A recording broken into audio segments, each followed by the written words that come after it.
રાજ્યના કૃષિ મંત્રીની અધ્યક્ષતામાં આવતીકાલે મળશે મહત્વની બેઠક। ભાવપંચની બેઠક કૃષિ મંત્રીના અધ્યક્ષ સ્થાને બેઠક મળશે। ખરીફ પાકના 2025ના ભાવ અંગે ચર્ચા થશે।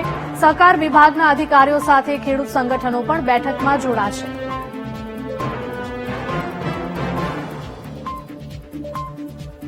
સંવાદદાતા મેહુલ જોડાયા છે ફોન લાઈન પર। મેહુલ, રાજ્યના કૃષિ મંત્રીની અધ્યક્ષતામાં આવતીકાલે બેઠકનું આયોજન છે, કઈ કઈ બાબતે ચર્ચા? બિલકુલ, ભાવપંચની બેઠક આવતીકાલે મળશે। કૃષિમંત્રી રાઘવજી પટેલની અધ્યક્ષતામાં બેઠક થશે। ખરીફ જે છે તે ખરીફ સંદર્ભમાં વિસ્તૃત ચર્ચા કરવામાં આવશે। કિસાન મોરચા, ખેડૂત આગેવાનો સહિતના અધિકારીઓ, સહકાર વિભાગના અને કૃષિ વિભાગના અધિકારીઓ જે છે તે ઉપસ્થિત રહેશે અને આ બેઠકની અંદર ખરીફ 2025ના સંદર્ભમાં વિવિધ જે વર્ષો છે તેના ભાવોના સંદર્ભમાં શું ભાવ નક્કી કરી શકાય છે અને તેની વિસ્તૃત ચર્ચા અને સમીક્ષા કરવામાં આવશે। જી મેહુલ, આભાર।